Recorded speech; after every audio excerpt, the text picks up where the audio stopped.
अस्सलाम वालेकुम and welcome to our podcast. आज हम बहुत ही इंटरेस्टिंग बातें करने जा रहे हैं, इसलिए कि वी ऑल आर कंसर्न कि पाकिस्तान के जो हालात हैं उसमें रियल एस्टेट की क्या सूरत हाल रहेगी, इकॉनमी की पोजीशन क्या रहेगी, how secure we are and then many other interesting things, जिसमें कि हमें पता चलता है कि आने वाले दिनों के लिए कौन से फ़ैसले लिए जाने बेहतर हैं। और जो सवालात मेरे पास हैं वो मुझे बता रहे हैं कि ये एक ऐसा पॉडकास्ट है जो अगर आपने प्रॉपर्टी ख़रीदनी है तो भी, और अगर आपने प्रॉपर्टी नहीं भी ख़रीदनी तो भी, आपके लिए एक बहुत इन्फॉर्मेटिव और एक बहुत ही मज़े का सेशन जो है होने वाला है। इसे के क्वेश्चन सारे वो हैं जो कि हमारे क्लाइंट्स ने हमसे पूछे। Everybody is asking these questions. वो आपस में एक दूसरे से गुफ्तगू में भी यही बातें हो रही हैं, और अगर एक्सपर्ट से बात हो रही है तो भी यही क्वेश्चंस पूछे जा रहे हैं। And I have with me chairman Sky Marketing Usman Alam साहब। अस्सलाम वालेकुम उस्मान साहब, thank you for joining in our podcast. So आज आपसे हम पूछेंगे कि लोग पाकिस्तान की इकॉनमी को लेकर और हालात को लेकर ख़ासे परेशान हैं, तो इस सारी सूरत हाल में आप क्या देखते हैं? What is your forecast about के इकोनॉमिक सिचुएशन क्या रहने वाली है, and specially regarding real estate sector कि हमारी जो प्रॉपर्टी मार्केट है, इन्वेस्टमेंट्स हैं, इसमें ये अच्छी रहेंगी या आगे 2014 भी स्टार्ट होने को है, तो ये साल कैसा रहेगा आने वाला? देखिए, इंशाअल्लाह ताला बेहतर होगा। हमें सोच पॉजिटिव रखनी चाहिए। मैं ये समझता हूँ कि रियल एस्टेट जो पाकिस्तान में है उसको कुछ नहीं होने वाला। आवाम होती है, बहुत सारी आवाम, जब एक सेक्टर बहुत तेज़ी से ग्रो कर रहा हो, चल रहा हो, तो सब लोग, मैं देखता हूँ कि मुख्तलिफ़ शोबों से लोग निकल कर उस प्रोफेशन में चले जाते हैं, तो बेड़ा गर्क करके फिर निकलते हैं। तो ऐसा ही रियल एस्टेट के साथ हुआ है।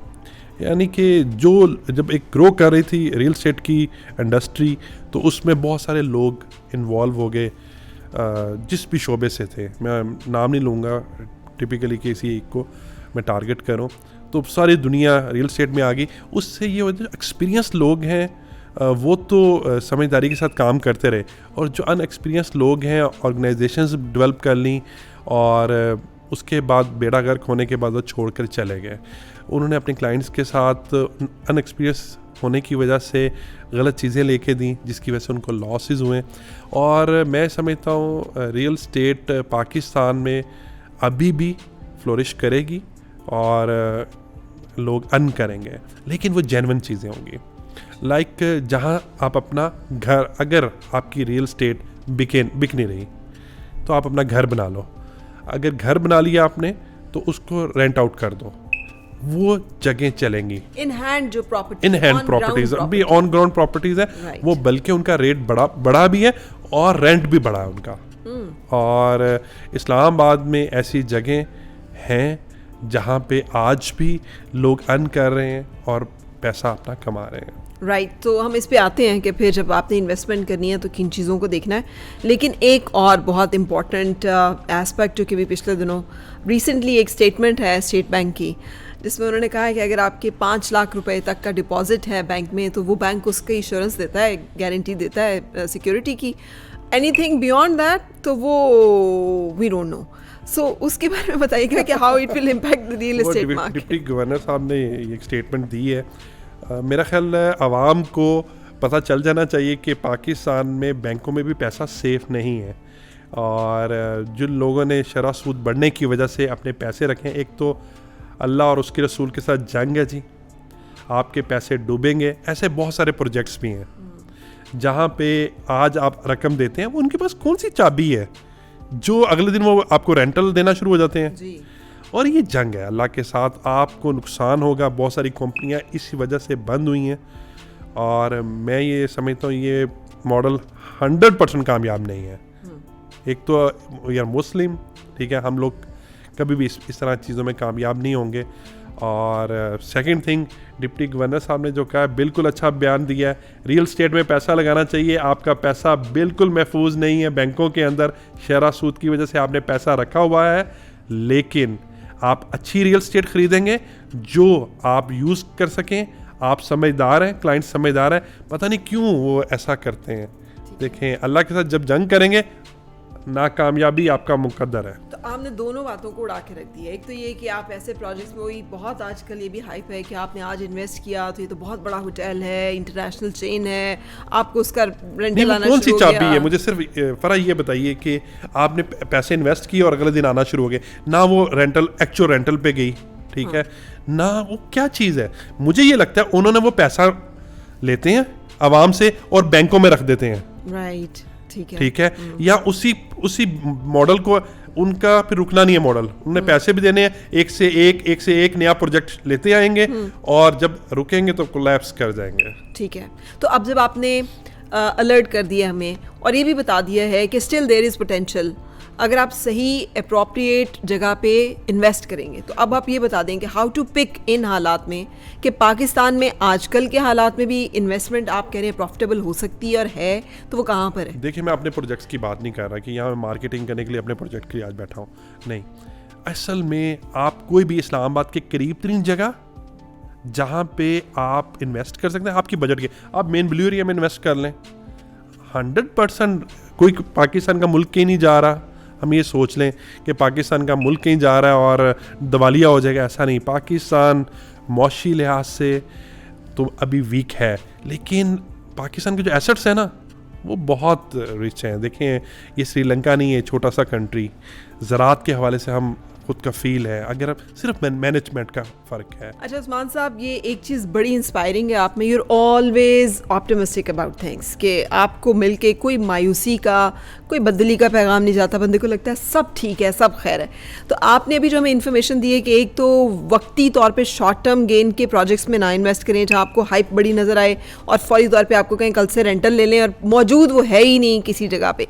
लेकिन आपने ये भी कहा है कि इन हालात के बावजूद पाकिस्तान की प्रॉपर्टी मार्केट में बहुत पोटेंशियल है and you can still earn the profit. तो हमें बता भी दें उन प्रॉपर्टीज़ के बारे में। फिर देखिए, जो इस्लामाबाद के करीब तरीन प्रोजेक्ट्स हैं वहाँ पर आप इन्वेस्टमेंट करें, जो आप खुद ट्रैवल करें 10 से 15 मिनट की ड्राइव के ऊपर जो भी प्रोजेक्ट्स हैं वो ज़बरदस्त हैं, वहाँ चीज़ें बनती हुई देखें, उनकी अप्रूवल्स देखें, आप यकीन करें अर्निंग ही अर्निंग है। मेरा इस्लामाबाद रियल स्टेट के हिसाब से बहुत पोटेंशियलेबल है।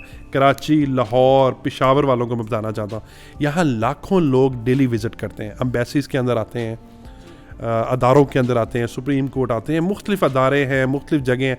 हर पर्सन की ख्वाहिश है कि इस्लामाबाद में हमारा एक छोटा सा घर होना चाहिए, लेकिन समझ कर लेना आपने, जेन्युइन प्रॉपर्टी लेनी है आपने।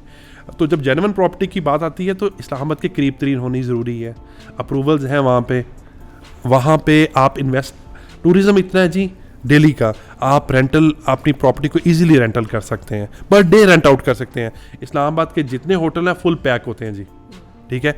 जो दिल्ली आवाम आती है वो कहाँ रहेगी? जो ओवरसीज़ पाकिस्तानी महीना, 2 महीने, 6 महीने आकर वो कहाँ रहेगा? ठीक है।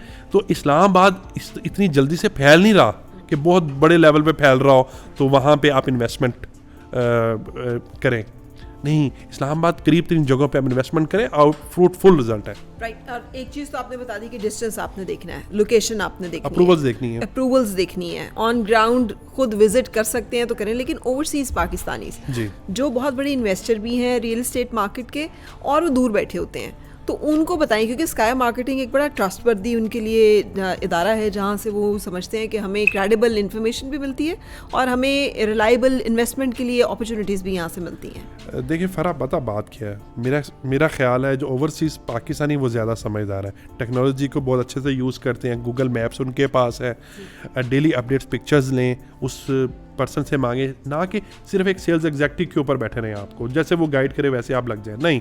बिल्कुल आप ऑर्गेनाइजेशन को देखें, कैसी ऑर्गेनाइजेशन है, उनकी रेपुटेशन क्या है, अच्छा जो वो बात कर रहे हैं वो जेन्युइनली चीज़ अवेलेबल है, उनको सब कुछ पता है। लेकिन समटाइम अपने रिश्तेदारों की बातों में, अपने दोस्तों की बातों में एक अनएक्सपीरियंस रियल एस्टेट के ब्रोकर के हाथ चढ़ जाते हैं जहाँ से उनको नुकसान होता है। गलती कहीं ना कहीं उनकी भी होती है।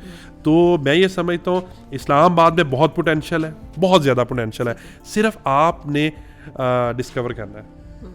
ठीक है।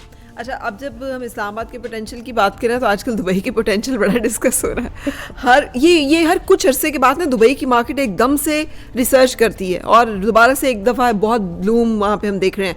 पहले भी एक टाइम पे रहा है और फिर एकदम वो मार्केट क्रैश की थी, लेकिन अब फिर बहुत सारे लोग जो वो समझते हैं कि दुबई में इन्वेस्टमेंट होनी चाहिए और वो बड़ी secure and safe and profitable है। तो उसका भी कंपैरिजन कीजिएगा हमारी रियल एस्टेट। मेरा दोस्त, एक दो दिन पहले हम बात कर रहे थे, तो मेरे दोस्त ने मुझे कहा कि मैं एक प्लॉट लेने गया, कमर्शियल प्लॉट, तो मैं डर रहा था उससे लेते हुए। तो वो मुझे तुर्किश था पर्सन, उसने कहा दुबई में अगर आप रात को सुबह उठेंगे, रात को सोएंगे, सुबह उठेंगे, या तो अब अमीर है या तो गरीब है। दुबई की प्रॉपर्टी ऐसे है। जो यहाँ अनएक्सपीरियंस्ड लोग थे जो कूद आए थे रियल एस्टेट इंडस्ट्री के अंदर, ठीक है, ऐसा ही वो सब चले गए हैं अब दुबई के अंदर। अब दुबई में उन्होंने डेरे डाल लिए हैं। अब दुबई में जब डेरे डाले हैं तो मुझे दोस्त बता रहे थे कि जी हर दर्जी, हर इलेक्ट्रिशियन, हर दूसरे डिपार्टमेंट से बैंकर वो रियल एस्टेट की दुबई में आ चुका हुआ। और रियल एस्टेट के कवानीन को लोग नहीं समझ रहे हैं। वहाँ पे अगर आपने डाउन पेमेंट दी है 40% अगर आपने पे कर दी है और अगर आप पेमेंट नहीं दे पाते तो सारे पैसे ख़त्म। हाँ, दुबई की गवर्नमेंट ये कहती है अगर प्रोजेक्ट डेवलपर ने नहीं बनाया तो मैं उसको बनाऊंगा, कंप्लीट करूंगा, लेकिन ये गारंटी नहीं देती है दुबई की गवर्नमेंट कि हम आपको प्रॉफिट देंगे, हम आपको चीज़ देंगे, उसकी वैल्यू अगर 10 रुपये थी तो अब 2 रुपये रह गई है तो वो चीज़ दे देंगे आपको, लेकिन प्रॉफिट की गारंटी नहीं देते। और फिर आप एक मखसूस पेमेंट के बाद फिर ट्रांसफ़र करवा सकते हैं मुख्तलिफ प्रोजेक्ट्स में ना, यानी कि 40% पे करेंगे, उसके बाद आप बेच सकते हैं, रीसेल कर सकते हैं, अदरवाइज़ नहीं कर सकते। तो मैं ये समझता हूँ कि सब पाकिस्तानी वहाँ चलेंगे, 500-600 कंपनी भी ओपन हो गई हैं वहाँ पे जाके, लेकिन मैं आपको बताऊँ अपनी जगह और नज़र तो आ रही है, रह लोगे प्रॉपर्टी में, नहीं तो रह लोगे, नहीं तो रेंट आउट कर दोगे, सामने तो है।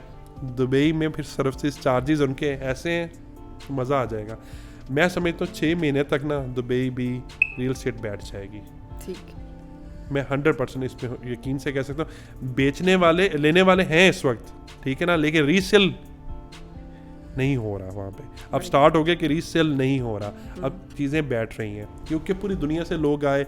एक इंटरनेशनल सिटी है, मैं इसमें कोई शक नहीं है, लेकिन पीक पे रेट जा चुके हैं अब। ठीक है। अच्छा उस्मान साहब, आपको जाहिर है रियल एस्टेट सेक्टर का बहुत अच्छी तरह से पता है, because Sky Marketing has been in the market जब और कोई भी इदारा नहीं था इतना काम कर रहा।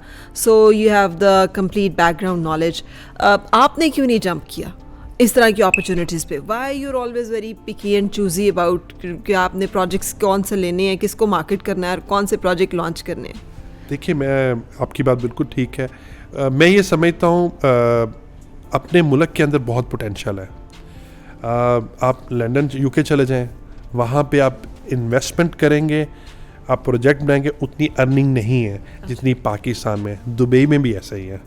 दुबई में आपको बहुत ज़्यादा पैसा इन्वेस्ट करना पड़ता है, फिर जाके स्लो ग्रेजुअली आप कर सकते हैं। पाकिस्तान में एक डेवलपमेंट हो रही है, इतना कंप्लीट डेवलप्ड कंट्री नहीं है, यहाँ बहुत पोटेंशियल है।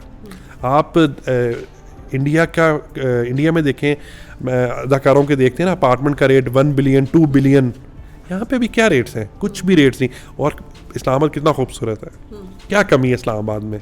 पहाड़ है, मौसम, चारों मौसम है यार।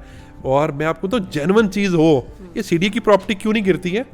मुझे ये बताएं, क्यों नहीं गिरती? वैसे क्यों नहीं गिरती? सिक्योर है ना, सस्टेनेबल है। मैं आपको तो जिसने सीडीए में इन्वेस्ट किया है वो लोग बहुत बेहतरीन कामयाब हैं, वो बहुत समझदार हैं। ये मुझे बताइए, ओवरसीज पाकिस्तान में क्यों इन्वेस्टमेंट करते, यूके में क्यों नहीं करते हैं? सिर्फ घर रखते हैं, कोई इन्वेस्टमेंट नहीं करते। इन्वेस्टमेंट के लिए उन्हें पता है पाकिस्तान द बेस्ट प्लेस। और मैं आप ये वक्त आया, ये जो काम करने वाले बहुत सारे कूद गए इस इंडस्ट्री के अंदर। आप किसी भी इंडस्ट्री में चले जाएंगे ना, तो थोड़े से अर्निंग हो रहे कॉपी कैट्स आ जाएंगे भाग के और उसका बेड़ा गर्क करके निकल जाएंगे।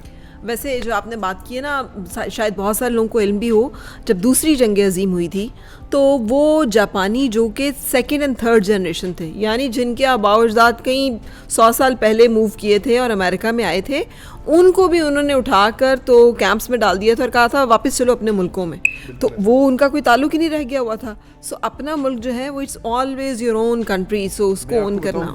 वो कंट्रीज ऐसे नहीं है कि आप अब वहाँ से कमा कर पाकिस्तान भेज सकेंगे। वहाँ आपके खर्चे ही कुछ हैं। वहाँ लाइफ क्या दुबई में, मैं आपको बताऊं, एक कमरे में 6-6 लोग हैं यार, खुदारा, जो यहाँ नवाबों की तरह फिरते थे।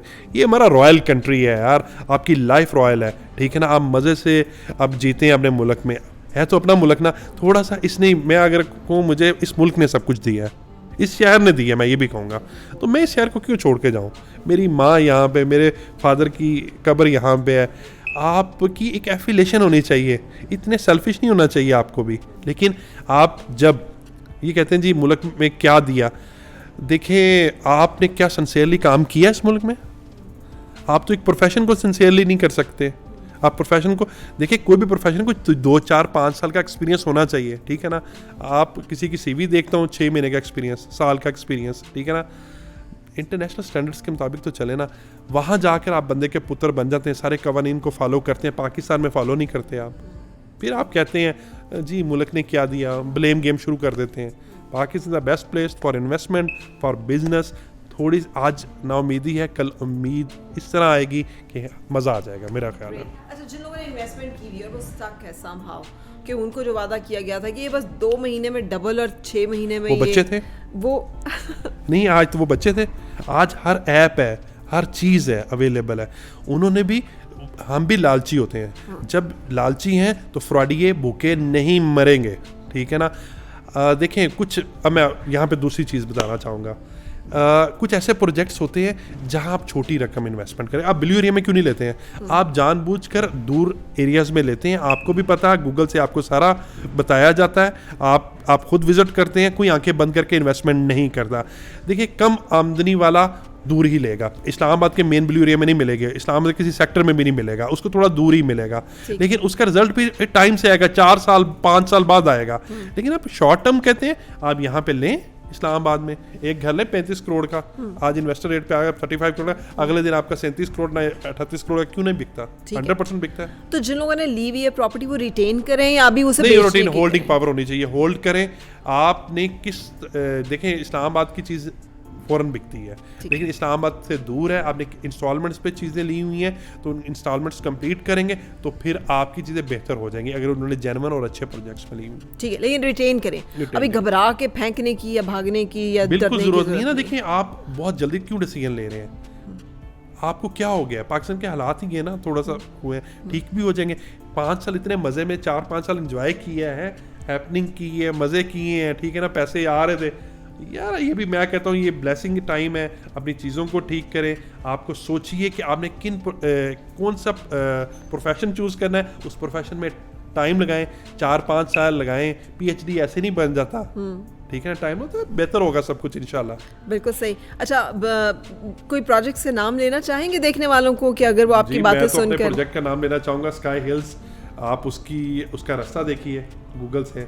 हाँ, बाराको से, जब तक बाराको का रास्ता उस वक्त वो नहीं अच्छा था। अच्छा, आपके कहने पे मैं बाकायदा रास्ता देख कर आई हूँ, and it is an amazing. वो जो ओवरहेड पूरा ब्रिज बना है, वो मोटरवे लगता है, कंप्लीट मोटरवे लगता है। वो ब्रिज नहीं है, वो पूरा एक रास्ता, बाराको बाईपास बना है, वो एक मोटरवे है, ठीक है ना। मैं ये कहूँगा कि मेरा प्रोजेक्ट इंशाल्लाह ताला लोगों के लिए फ़ायदेमंद होगा। मैं अच्छी प्रोडक्ट लगाऊंगा और टाइम से डिलीवर करूंगा। ये बातें नहीं, ये आप देख लेंगे। और आप बिल्कुल मायूस ना हो, आपको मंथली इनकम भी होगी, डेली इनकम भी होगी मेरे प्रोजेक्ट से, और इंशाल्लाह ताला वो आपके लिए एक ज़बरदस्त प्रॉपर्टी होगी। Thank you very much, Usman sir. Wonderful to have you, and I hope you all have enjoyed our podcast. और बहुत सारी information आपको मिली होगी. Stay tuned to us for more information and more podcast videos. Allah Hafiz.